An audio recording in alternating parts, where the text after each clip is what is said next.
Hello traders and investors, welcome to Shaurya trading indicators. ఈ వీడియోలో మనము 29th నవంబర్ కోసం Nifty, bank Nifty support and resistance level చూద్దామండి. And దానికన్నా ముందుగా మీతో ఒక చాలా ఇంపార్టెంట్ విషయం చెప్పాలండి.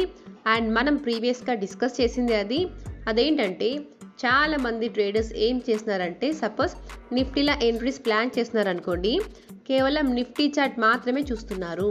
అండ్ అలాగే బ్యాంక్ నిఫ్టీలో ట్రేడింగ్ చేసే వాళ్ళు కేవలం బ్యాంక్ నిఫ్టీ చార్ట్ మాత్రమే చూస్తున్నారు. కాకపోతే అలా ఎప్పుడు కూడా చేయొద్దండి.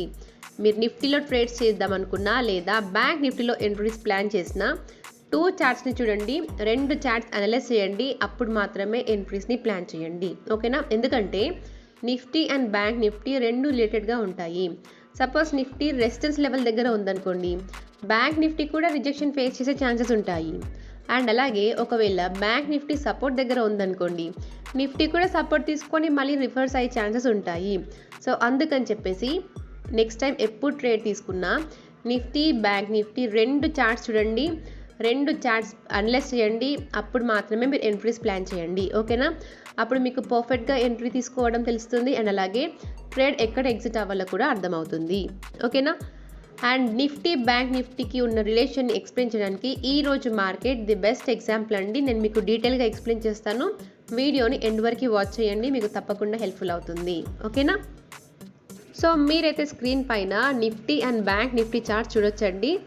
అండ్ నిఫ్టీ చార్ట్కి వస్తే మార్నింగ్ మనం మీద చాలాసేపు నిఫ్టీని సైడ్ వేస్గా చూసాము, అవునా? అండ్ తర్వాత నిఫ్టీ కాస్త అప్ సైడ్ వెళ్ళినట్టే కనిపించింది. కాకపోతే ఎప్పుడైతే మన సెల్లార్ లెవెల్కి వెళ్ళిందో కంటిన్యూస్గా రిజెక్షన్ని ఫేస్ చేసింది. కాకపోతే బ్యాంక్ నిఫ్టీ అలా కాదండి. బ్యాంక్ నిఫ్టీ మార్నింగ్ నుండి ట్రెండ్ అనేది బులిష్గానే ఉంది. అండ్ మనమైతే బ్యాంక్ నిఫ్టీలో సడన్ ఫాల్ చూసాము. మనం ఇది ఎక్స్పెక్ట్ చేయని ఫాల్ అండి, అవునా? కాకపోతే నిఫ్టీ, బ్యాంక్ నిఫ్టీ మధ్య రిలేషన్ తెలిసిన వాళ్ళైతే ఈ ఫాల్ని కూడా మనం ప్రెడిక్ట్ చేయొచ్చు. అది ఎలా అంటే, సో నిఫ్టీ చూడండి మార్నింగ్ నుండి సైడ్ వేస్గా ఉంది. అండ్ మీరు చూడొచ్చు ఇక్కడ 10 o'clock క్యాండిల్ నుండి నిఫ్టీ రెసిస్టెన్స్ లెవెల్కి వెళ్ళిపోయింది, అవునా? మన 10 o'clock క్యాండిల్ రెసిస్టెన్స్ జోన్లోనే ఉంది, 10:05 క్యాండిల్ రెసిస్టెన్స్ లెవెల్లోనే ఉంది, అండ్ అలాగే 10:10 క్యాండిల్ కూడా రెసిస్టెన్స్ లెవెల్లోనే ఉంది. అండ్ అక్కడ నుండి కంటిన్యూస్గా ఫాలో అవుతూనే ఉంది, అవునా? సేమ్ అలాగే బ్యాంక్ నిఫ్టీ చూడండి 10 o'clock క్యాండిల్ ఇదే హై మనది, అవునా? అండ్ తర్వాత 10:05 క్యాండిల్ అక్కడే ఆగిపోయింది. అండ్ 10:15 క్యాండిల్ నుండి కంటిన్యూస్గా ఫాల్ అవుతూనే ఉంది. సో ఈ ఫాల్ ఎందుకు వచ్చిందండి? మనకి ప్రీవియస్గా సెల్లార్స్ లేరు, అయినప్పటికీ కూడా ఫాల్ వచ్చింది. ఎందుకంటే నిఫ్టీ రిజెక్షన్ ఫేస్ చేస్తుంది కాబట్టి బ్యాంక్ నిఫ్టీ కూడా రిజెక్షన్ని ఫేస్ చేసింది అండ్ కంటిన్యూస్గా ఫాల్ అవుతూ వచ్చింది. ఓకేనా? సో నిఫ్టీ చూడండి 210 క్యాండిల్ ఎప్పుడైతే మన సపోర్ట్ లెవెల్ని టచ్ చేసిందో అక్కడ నుండి రివర్స్ అయింది. నియర్లీ 120 to 130 పాయింట్స్ రివర్స్ అయిందండి ఇది. ఓకే, 135 పాయింట్స్ రివర్స్ అయింది నిఫ్టీ. అండ్ అలాగే చూస్తే బ్యాంక్ నిఫ్టీ కూడా ఎప్పుడైతే నిఫ్టీ సపోర్ట్ని టచ్ చేసిందో బ్యాంక్ నిఫ్టీ కూడా మళ్ళీ రివర్స్ అయింది. 224 పాయింట్స్ మళ్ళీ అప్ సైడ్ వెళ్ళింది. ఓకేనా? సో ఇలా మన నిఫ్టీకి ఉన్న బ్యాంక్ నిఫ్టీకి మధ్యలో రిలేషన్ తెలిసిందనుకోండి, మనం ఎక్కడ ఎంట్రీ తీసుకోవాలి, ఎక్కడ ఎగ్జిట్ అవ్వాలో మీకు ఈజీగా అర్థమవుతుంది. ఓకేనా? అండ్ అలాగే చూస్తే నిఫ్టీలో మన ఫస్ట్ సపోర్ట్ లెవెల్ అండి 23,904 నుండి 23,861. ఒకవేళ ఈ సపోర్ట్ కనుక బ్రేక్ అయిందంటే నెక్స్ట్ సపోర్ట్ వచ్చేసి 23,706 నుండి 23,663. నెక్స్ట్ ఈ సపోర్ట్ కూడా బ్రేక్ అయిందంటే నెక్స్ట్ సపోర్ట్ వచ్చేసి 23,530 నుండి 23,500 రేంజ్లో ఉంది. అండ్ అలాగే చూస్తే ఫస్ట్ రెసిస్టెన్స్ అండి 23,956 నుండి 24,010. ఒకవేళ ఈ రెసిస్టెన్స్ కనుక బ్రేక్ అయిందంటే నెక్స్ట్ రెసిస్టెన్స్ వచ్చేసి 24,034 నుండి 24,133.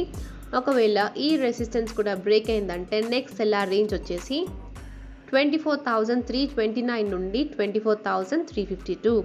మళ్ళీ ఈ లెవెల్లో రిజెక్షన్ ఫేస్ చేసే ఛాన్సెస్ ఉంటాయి. ఓకేనా? అండ్ బ్యాంక్ నిఫ్టీకి వస్తే మన ఫస్ట్ సపోర్ట్ అండి 51,852 నుండి 51,911. ఒకవేళ ఈ సపోర్ట్ కనుక బ్రేక్ అయిందంటే నెక్స్ట్ సపోర్ట్ వచ్చేసి 51,144 నుండి 51,049 లెవెల్లో ఉంది. ఓకేనా? అండ్ అలాగే చూస్తే మన ఫస్ట్ సెల్లార్ రేంజ్ అండి 52,030 నుండి 52,114. ఒకవేళ ఈ రెసిస్టెన్స్ కనుక బ్రేక్ అయిందంటే ఇమీడియట్గా మళ్ళీ మనకి సెల్లార్స్ ఉన్నారు. అండ్ రేంజ్ వచ్చేసి 52,154 నుండి 52,288. ఒకవేళ ఈ రెసిస్టెన్స్ కూడా బ్రేక్ అయిందంటే నెక్స్ట్ రెసిస్టెన్స్ వచ్చేసి 52,701 నుండి 52,765. ఒకవేళ ఈ లెవెల్ కూడా బ్రేక్ అయిందంటే నెక్స్ట్ మళ్ళీ 52,926 నుండి 53,000 వరకు వెళ్ళే ఛాన్సెస్ ఉంటాయి. ఓకేనా? సో ఇదండి మన Nifty and bank Nifty support and resistance levels. And thank you for watching.